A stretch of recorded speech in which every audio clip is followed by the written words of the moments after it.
Let's start with the wide receivers. Obviously, the biggest news in Pittsburgh Steelers land remains the biggest news in Pittsburgh Steelers land. They got two updates here. The first one's from Adam Schefter on Brandon Aiyuk. Aiyuk, I said that correctly, right? Somebody called me out the other day, and I was determined to start Get it right. Yeah. saying correctly. Yes, even though we all know I'm poor when it comes to name. This is from Adam Schefter, who is speaking on the Rothman and Ice radio show. Quote, I would expect that he's in a Niners uniform this season. The question is it going to be beyond this year? He's under contract to them, and why would a Super Bowl contending team trade a starting wide receiver for a future draft pick? Not going to do that. That doesn't do anything to help you win a Super Bowl this year. I don't expect them trading him. That's not what I'm expecting right now. Whether they can get a contract worked out or not, that's a different issue. They've been talking. Doesn't seem like they're very close right now. Those things could heat up pretty quickly. We'll start with that one before we go into another name and some updates there. My only issue with that is that we have been involved in this roller coaster long enough. We have carried on this ride long enough to know that, yes, Schefter has a point that the 49ers are a Super Bowl winning team, and we make the argument for the Pittsburgh Steelers plenty about how they don't get rid of puzzle pieces when they're trying to form a championship team.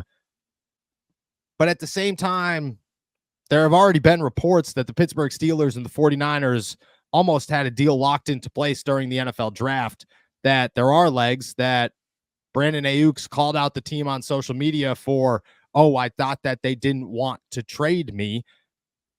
I don't know if I follow along with the same, they're not going to trade him because they're a Super Bowl team. I think right now they look at it and say, maybe we don't want to trade him because we're a Super Bowl team.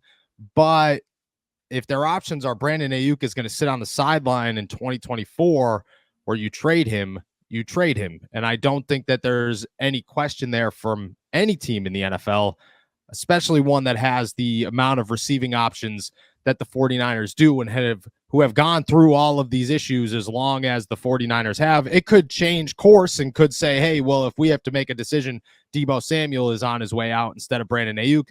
But I don't see this being we're not going to trade anybody because we're a Super Bowl winning team and we'll take the L before we actually make a move. That one doesn't make sense. I just feel Schefter's a guy that at times has been called out for kind of only getting reports from the teams and not necessarily the agents as much as you would like. And I feel as if that's something that is happening here, where the San Francisco 49ers are trying desperately to push a narrative and they are tossing it out there. And that's the reports that we're getting, when clearly there have been reports from the other side that say differently. I don't think that the 49ers are ruling out a trade. I think that they're trying to make this work, but day by day, they're realizing it's not going to. Do you think that you follow? Do you agree with Adam Schefter? Do you agree with my argument? Do you have a different argument? What's your thoughts? I think there's one big factor here that Schefter is kind of missing, is that sitting out factor for Brandon Aiyuk, right? Because, yes, if you're a Super Bowl contender and Brandon Aiyuk is 100% going to play regardless of a contract extension, then yeah, you probably keep him and try to see what you can do at the end of the season. But at the same time, if he does play, it's an asset management thing. Do you really want to risk losing potentially a top wide receiver for absolutely nothing at the end of the season? If you win a Super Bowl, yeah, sure, who cares? But again, that is a big if, and we've seen with the 49ers, they struggle to finish the job once they get there. So it's a bad asset management, but then the only other thing I'll say is, when have the 49ers ever been good at asset management? This is still the team that traded the farm for Trey Lance and then traded him away for peanuts.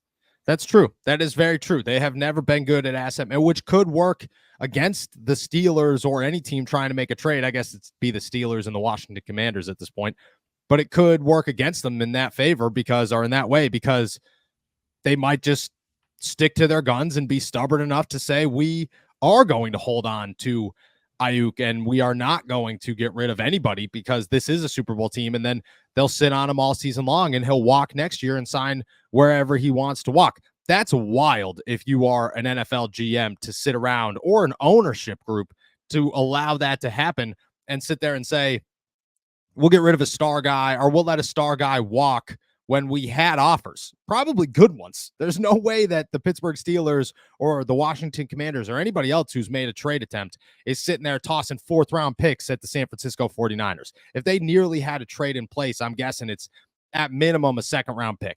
That's where they were going. And I would imagine that it's more likely a first than a second.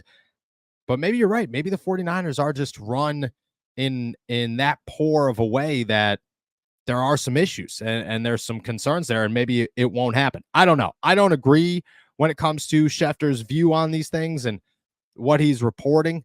I've been told that the Pittsburgh Steelers very recently still believe that there's a shot because Omar Khan's in-house and anything could happen when Omar Khan's in-house. And to be honest, I was reading Mark Caboli's piece on the AFC North whip around yesterday, and he said the same thing, that if Omar Khan's here, anything could happen. And my thought was, yeah, everybody else seems to believe that too. So I won't rule anything off the table. Here's the other one.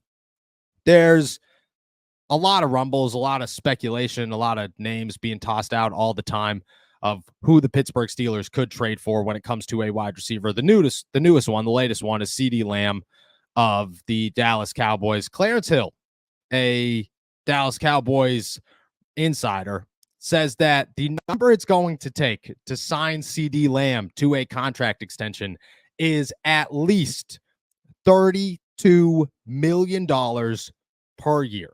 The Pittsburgh Steelers are probably looking at the same number when it comes to Brandon Aiyuk. If you're going to make a trade, especially for CeeDee Lamb, when he's not really forcing a holdout and he doesn't have the same off the field drama that Aiyuk has brought to the 49ers, chances are you're giving up more to get CeeDee Lamb. I would say if you're a Pittsburgh Steelers fan sitting around thinking CeeDee Lamb's an option, we could rule that one out as we sit here today. I've never asked about CeeDee Lamb. I could if you guys want me to. I don't know if I feel I wouldn't sit around and say, is CeeDee Lamb an option to somebody that I'm looking for insight to? Because truthfully, I don't believe that his name has even been mentioned in the Pittsburgh Steelers facility. But at $32 million, there's zero chance that CeeDee Lamb becomes a Pittsburgh Steeler ever. Yeah, it's the same issues we had early on when we were talking about Brandon Aiyuk, right? It's too much money, especially for where the Steelers currently sit, where as of right now, they have quarterbacks on one-year deals. They're going to have to pay somebody, and they might be able to get somebody on a cheaper deal next year, but there's also going to be other players that are coming up. It feels like it's way too expensive, not to mention the fact that you just said it's going to be very high as far as an acquisition cost for CeeDee Lamb that I don't think that Omar Khan's going to be willing to trade for. No, I think he's off the table. I think all of these guys over $30 million outside of Aiyuk are off the table. I don't know why Aiyuk's still on the table, but the Steelers have a fascination with this guy, and they think that they could do a lot of things with him. So he's still on the table. The rest of them, I just don't see it happening. I don't see it happening unless something crazy happened and things have changed and the Steelers are just saying, whatever, who cares? But where we stand, I'm going to say no.